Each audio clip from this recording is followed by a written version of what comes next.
All right, it's 1 o'clock Eastern time. We're going to get started. Thanks for taking some time to get together here with us. We're going to talk about a few different elements to increase inbound leads, and we're going to keep this pretty high level, but we're going to touch on kind of three primary areas to focus on. So we're going to talk about kind of your foundation, building a website out for conversion, and we're just going to touch on some high-level points there.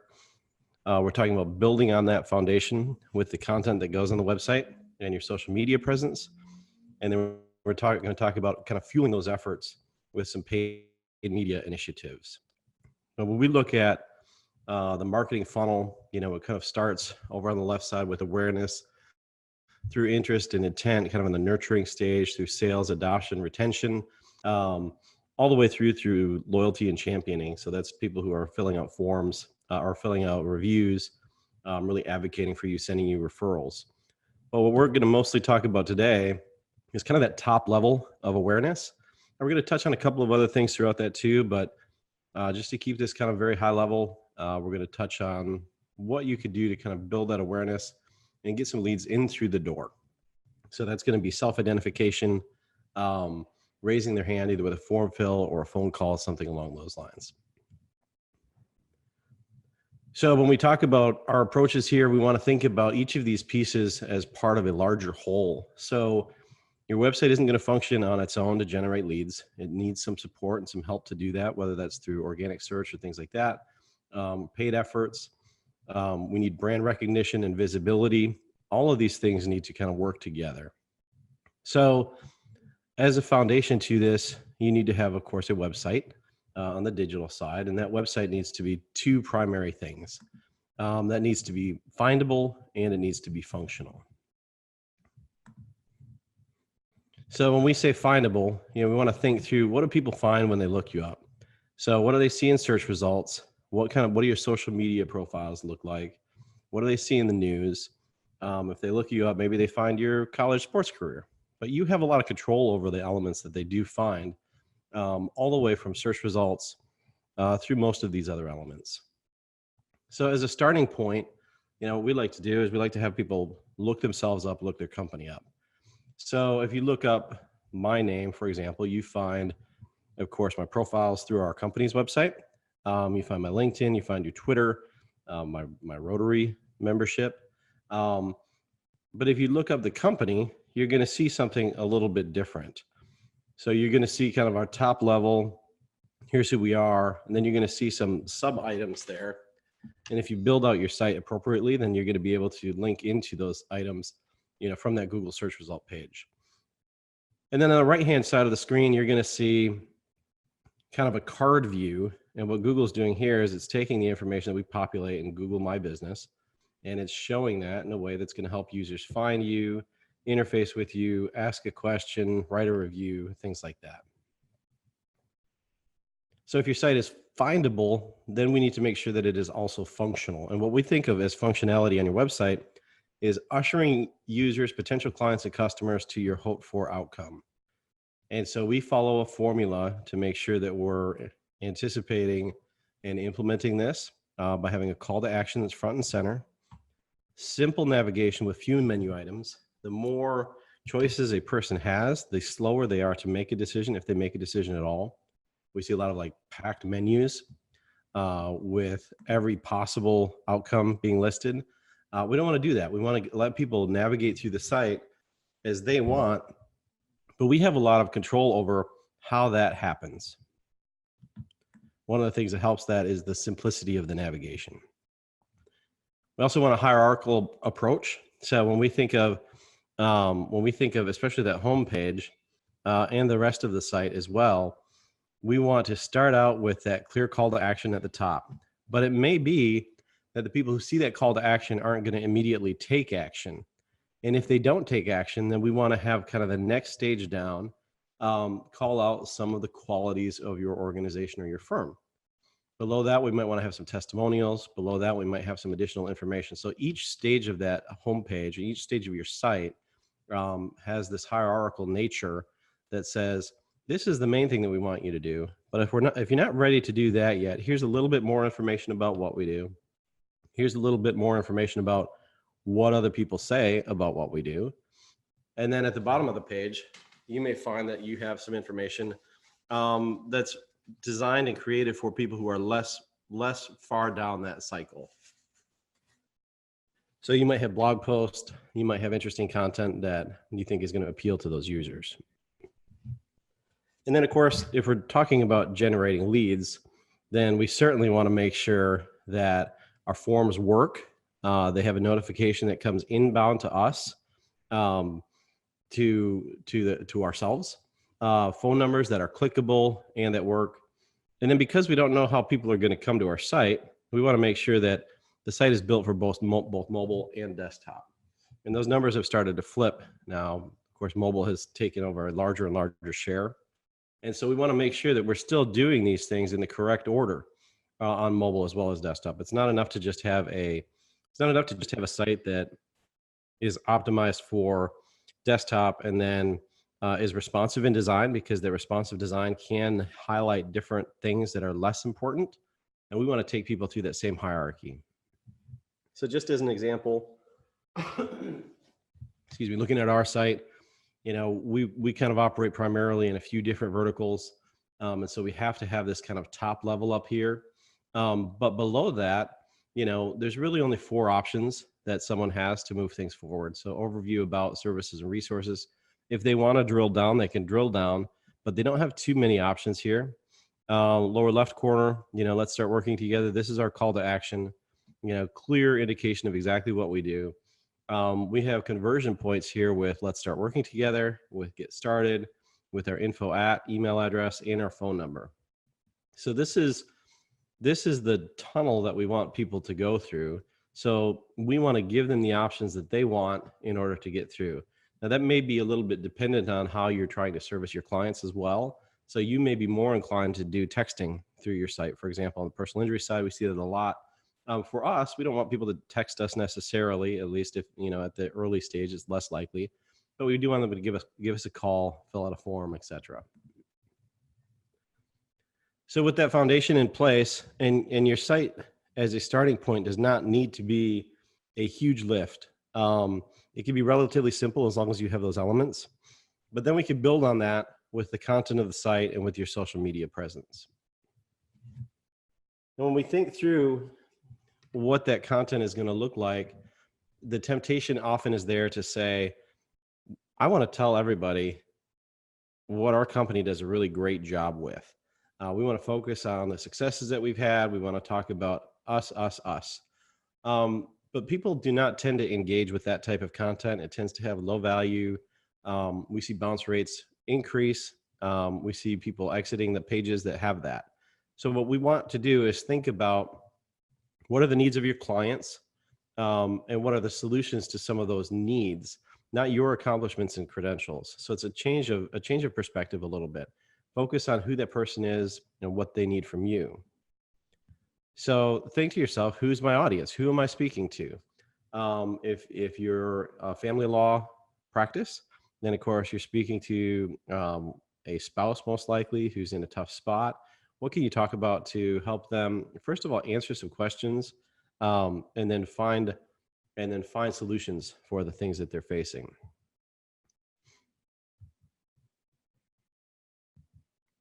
So as you think through that, you could start to develop a list of questions that you're probably already receiving from your audience or from your clients.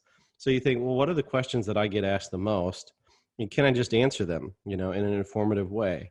In our experience, when we sit down with our clients, with attorneys across the country, they have these answers down by rote, and then everyone has a different approach to it.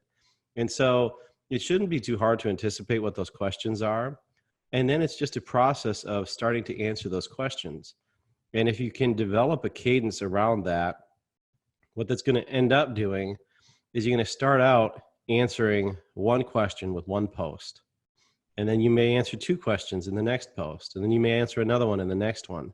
But if you can maintain that cadence of answering those questions, getting into more and more specific scenarios, then over time, what you end up with is this library of information that your potential clients are going to come and find because it's going to answer the very specific questions that they have.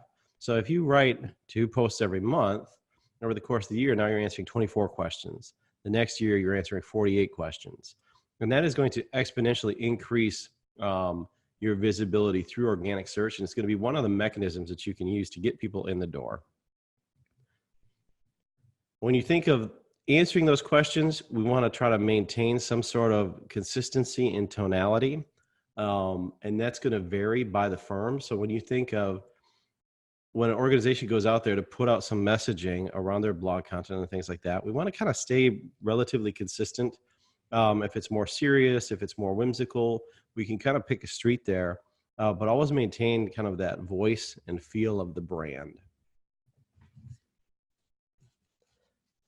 So as we've done that, as we've established kind of built up some of that content, that gives us a lot of tools to try to use in social media. We're not going to get too much into the weeds in terms of tactics on the social media side, but we're just going to kind of cover some of the overview.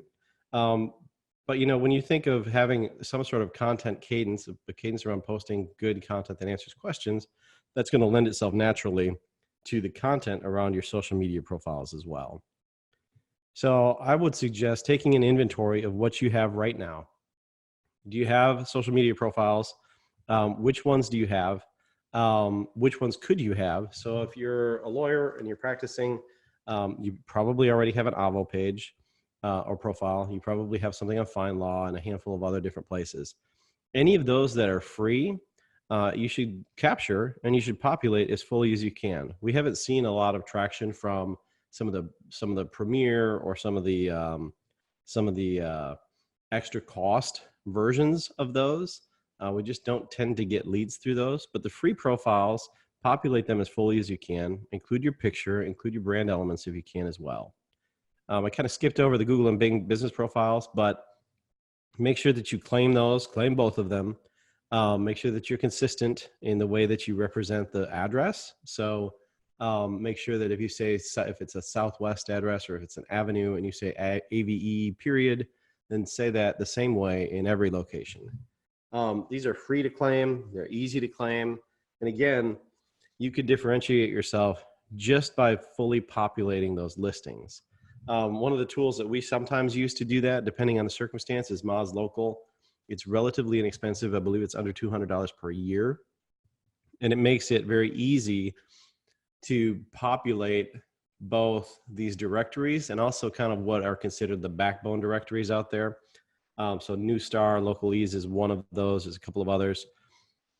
It's key that those get populated because other services like Yext and some of those others are actually using Newstar, Localese, and some of those others. They're using those databases to populate their information. I'm sure that most people here have probably gotten an email or a message or a call from Yext and some of those other services. What they're trying to do is kind of lock down and say, well, if you want accurate information out there, you should pay X amount of dollars per month, and then we'll make sure your information is accurate. But all that does is overlay the data that you submit over kind of their core data. So nobody sees the background data, but they're getting the background data from the Newstar, Localese, and those kind of data aggregators around locations. Because when you think of like a platform like MapQuest isn't going to work and nobody's going to use it if the bulk of their information isn't accurate to begin with. So this is especially relevant if you move or if you have a change of address or something like that. You need to get those backbone databases populated with accurate information. That's going to then handle a lot of what you might get through a service like Yext or another one like that. And then everywhere that you can on all of these sites, link back to your primary website. So if someone does happen to click through to your Super Lawyers profile, if it's possible, link that back to your site. If someone goes to Avvo, you want that to link back. Everywhere that you can. Again, just try to be complete in filling these profiles because each one is a link back. There's value in having that link back. It helps you show up better in search and move forward from there. When it comes to claiming platforms, what I suggest is that you don't need to post consistently on every platform that's out there. It doesn't make a lot of sense. It probably doesn't make a lot of sense for you to be on Snapchat necessarily, unless there's a paid spend there. Instagram, maybe. It depends on the business and it depends on who you're seeking. But what I would suggest that you do is go out and claim as many of them as you can. There's a few services out there, if you look them up, like social media profile, compilers, things like that. It lets you go in and test out naming conventions to see which naming conventions are available. We can include that when we send this out later. But what you want to do is you want to have consistent naming structure. So you want to, if you can, have something that's very close across each platform. Of course, that doesn't always work. You're going to run into character limits, and you're going to run into platforms that have already been claimed. So if the username has been claimed, you're not going to get it. But as much as you can, you want to be consistent across all of them. And then the reason for claiming all of them is twofold. One is so that you can reserve that naming convention and prevent one of your competitors or someone else from coming in and stealing it. So if someone has a Twitter handle that is your business name, then you're not going to be able to get it later. So you want to lock that down and capture it. And the other reason is because having that profile, even if you don't maintain a cadence of posting or submitting information to those platforms, at least you're likely going to end up with a link back from them. And it's just a very low bar. It's easy to do. And there's just really no reason not to. It's going to help you in search. And if somebody does happen to find you through there, then at least they're going to link back to the right place. We've had a ton of success with video content on social media as well. We use this both on the paid and the organic side. On the paid side, which we'll talk a little bit more about later, but on the paid side, we use this as kind of one of our first stages of engagement. So if people watch about a 3 seconds worth of a clip that you put out, then that's going to save their information. We can utilize that later on to do follow-up communications to that person, to serve different ads to that person because they showed that they had at least some interest. And all it takes on the user's part is to pause on that video in their scrolling. They don't have to click on anything, but it gives you just a small indicator that they may be interested in what you're doing. On the organic side, video content tends to have a much higher rate of engagement. And the bar for producing and creating this has changed very dramatically. So a small handheld camera on a little tripod on your desk can work just fine. You can take as many tries as you want, cut off the ends, maybe splash a brand on the front and the back, and you're all set to go. Along with that, local search can be an incredibly effective way to get in front of your audience, especially if you're a more geographically targeted firm. And so we'll see from one zip code to the next, our clients will rank at the top of one zip code and at the bottom of the next one over. But there are some things that you can do to try to kind of help with that. And we'll talk through those. So number one, verify your info with Google My Business. Set up that account. You should always be the owner of that account. We run across situations all the time where we're working with a client, that client is changing agencies, and they don't own that account. And then we have to jump through hoops and hope that the people on the other end are going to play nicely with that. But if they don't, that can leave you in a very difficult situation. So make sure that you are the owner of that account. You can make your agency partners or freelancers or whomever managers, but you want to retain the ability to recover that if they make a change that you don't like, or if you change agencies or things like that. So verify your info, have it tied into your address, your phone number, and your Google account. So set up your own Google account. A Gmail account is fine. And then make sure that you stay the owner. It's a little bit of a red flag when someone says, well, no, they need to be the owner. You should be the owner. They could be the manager, and they'll have everything that they need to make that work. Consistent address listings. We talked a little bit about this. If it's an avenue, say AVE period. If that's your choice, say that every single time. If it's a suite number, you know, and you choose to use the pound symbol and then the number, then that's fine. But just do that everywhere. So the less deviation that you have from listing to listing, the higher you're likely to rank around your specific location. And then a really easy thing to do on your Google My Business page, they make this very simple, just add photos.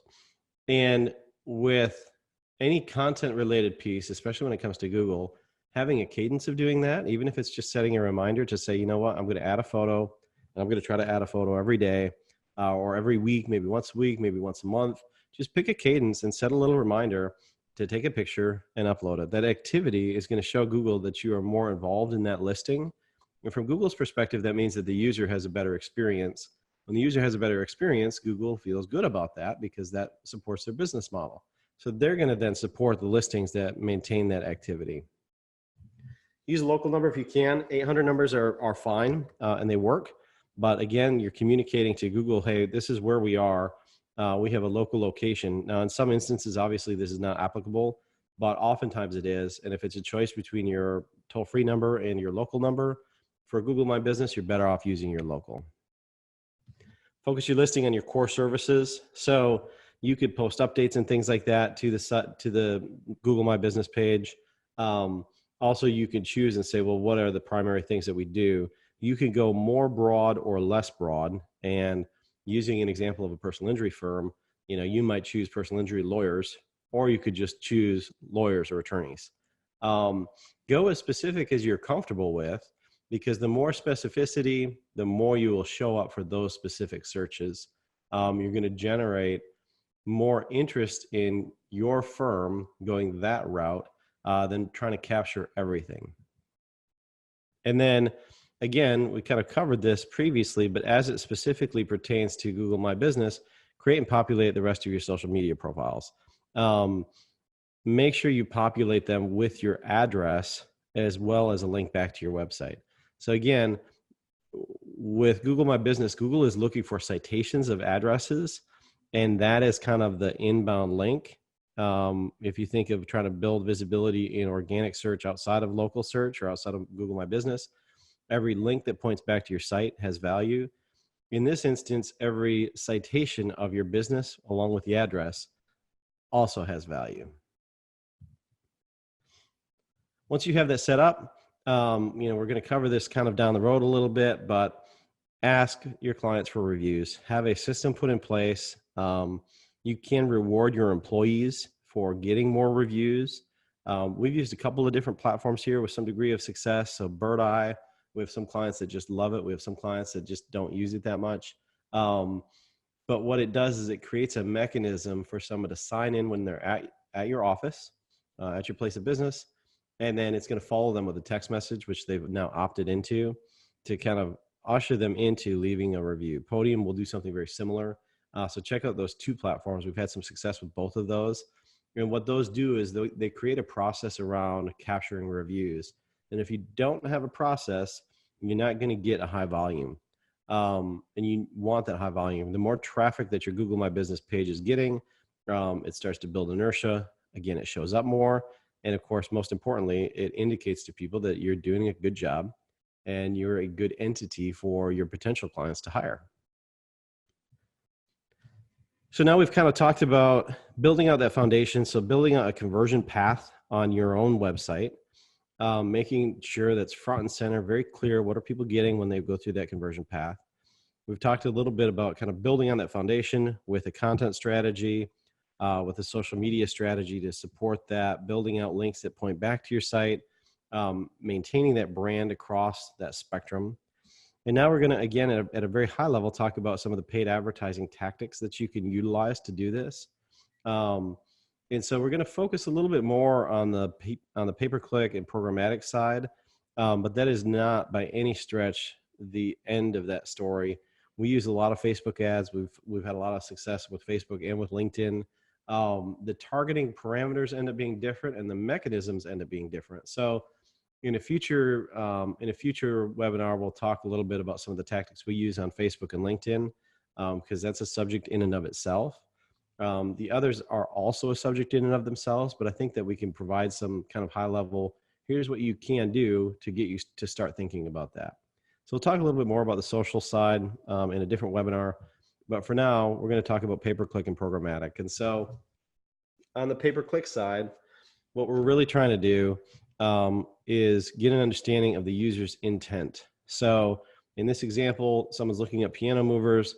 It's pretty clear that they're looking to move a piano. Now we can serve an ad that says, hey, we move pianos. On the programmatic side, it is display advertising, but it uses kind of a different strategy and a different structure behind it. So when you visit a site like Business Insider or something like that, you're going to see ads around there. But the way that those ads are served on the programmatic side is just a little bit different than on the display side. And there's some nuance there. If you're working with someone who's managing your media, they may do a combination of both, because we can get less expensive impressions through just straight display, but we could target more effectively on the programmatic side. So I like to think of these as proactive versus reactive. So pay-per-click is really reactive, right? So we're responding to what someone is looking for. If they're looking for a personal injury lawyer in Atlanta, Georgia, and we want to bid on that because we want them as a client, we are responding to what they're doing, right? So we can create an ad, bid on keywords, drive them to our site because we know what they're looking for. But on the proactive side, there are some really interesting things that we could do as well using programmatic. So you think about different scenarios. We had one that we worked on, which was the Volkswagen cases a little while back, the diesel emission cases.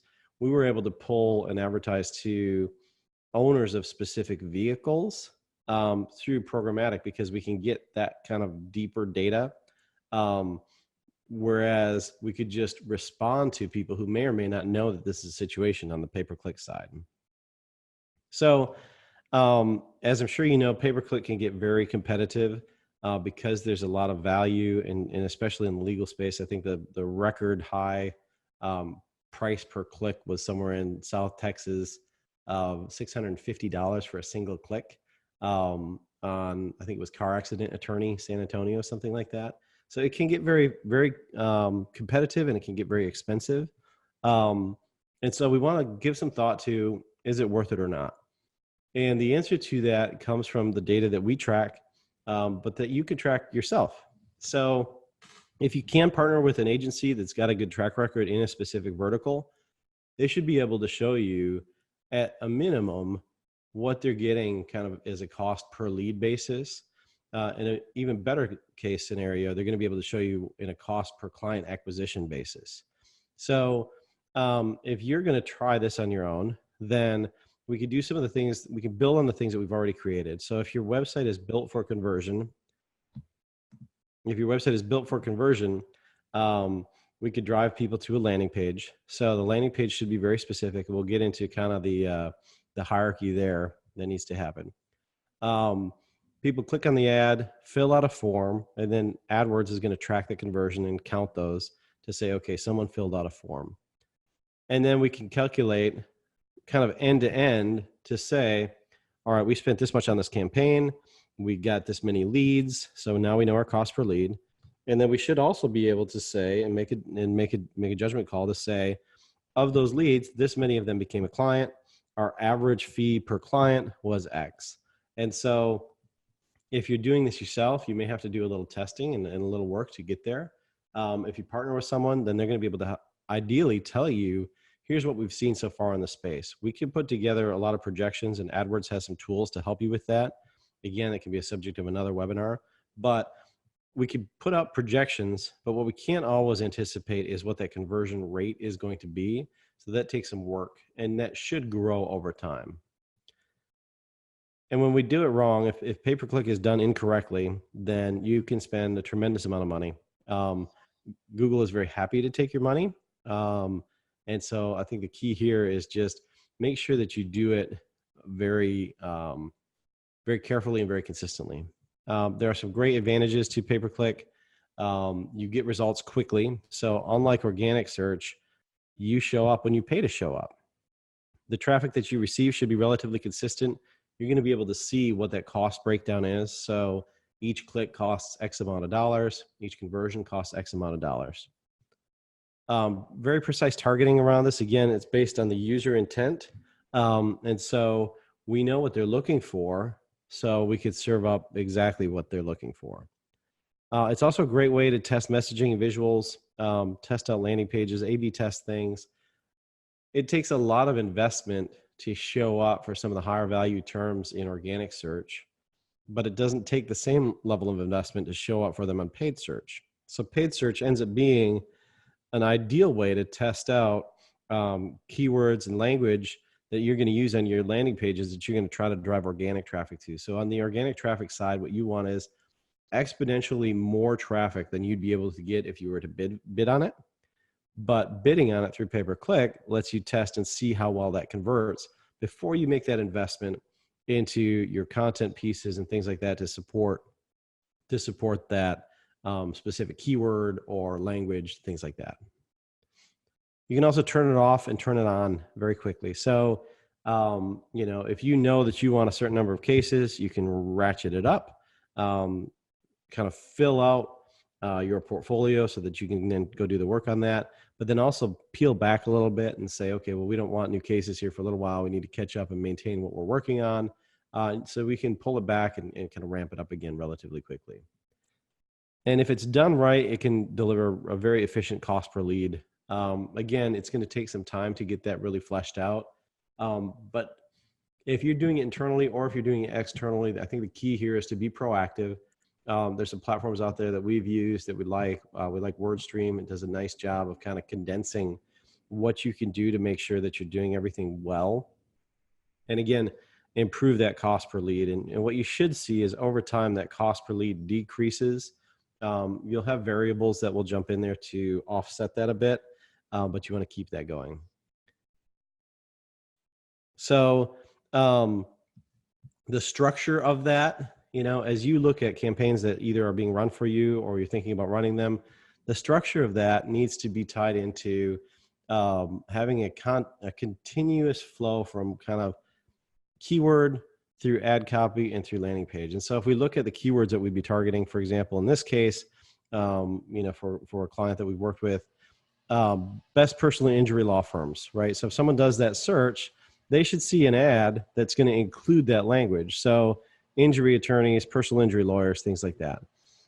Then that ad, if they click on that, should drive them over to the landing page. And that landing page should again include that same content, those same keywords. So you want them to have a very consistent experience. This does a couple things for you. One, of course, people want a consistent experience and they're going to convert better. But two, when Google sees these things kind of tie in together, what they're going to do is they're going to decrease, they're going to increase your what's called your quality score. And the higher your quality score is, the less you have to bid to compete with others in the space. So if Google feels that your landing page is very relevant to your ad and your ad is very relevant to the keywords, then your quality score for those keywords is going to increase, which means that your bidding cost to perform as well or better than others in that same space is going to decrease. On the programmatic side, you know, this is again the proactive side. So we can target audiences and just some things to think about. And every instance is different, but we could do things like geo-targeting and geo-fencing around buildings. We can geo-target zip codes and things like that. We can also target based on behavior and demographics. So if we know someone is interested in purchasing a car, their traffic patterns are going to be a little different than someone who maybe is a car nut, someone who's a big fan and works in the garage every weekend. On the programmatic side, we can differentiate between those two with a fairly high degree of accuracy, but we can also target ads based on combinations of credit score, companies people work for, different things that they may own, especially vehicles. There's a lot of data around there that we can target around. And so as you think through those things, you know, especially looking at in the legal vertical, things like mass tort cases where we say, okay, we want to target ads to just people who have a higher likelihood of having used a 3M hearing protection product. We can then think back through, you know, we can't just target people who have used that, but we can think through what are the likely scenarios that are going to indicate that someone is in our target audience. And we can build kind of creative ways to make sure the ads get put in front of the right people. So every interaction that you have, you know, both in person and online gives you that opportunity to get inbound leads. If you have that structure and that foundation in place, you have a site that, you know, performs well, is built for conversion kind of from end to end. You're pushing out, you're reaching people and interacting with them on the content side, the social media side. And And then if you choose to do the paid side and make that work together, every one of those interactions is an opportunity to get someone kind of through that funnel.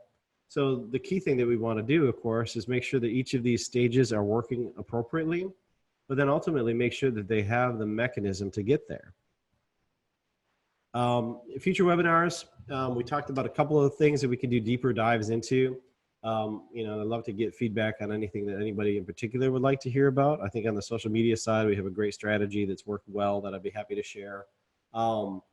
We do a lot in that next stage of the funnel. I feel like a lot of agencies out there spend a tremendous amount of time in that awareness stage of the funnel, and a lot less time in that nurturing stage, because I think their performance is often based and measured against number of leads that they've brought in. We like to actually try to measure against number of new client acquisitions or new product sales, depending on the type of client that we're working with, because that's a much better indicator of whether or not our clients are going to be successful. And so we spend a little more time in that lead nurture space. They've shown interest, they're considering, they're doing some research, and then ultimately coming in either as a client or a customer. And so future webinars, we'll talk about some of those stages a little bit. We use some things around automation, some devices like white paper downloads, videos, things like that, that kind of help keep people moving through that funnel. So we'll cover some of those topics down the road.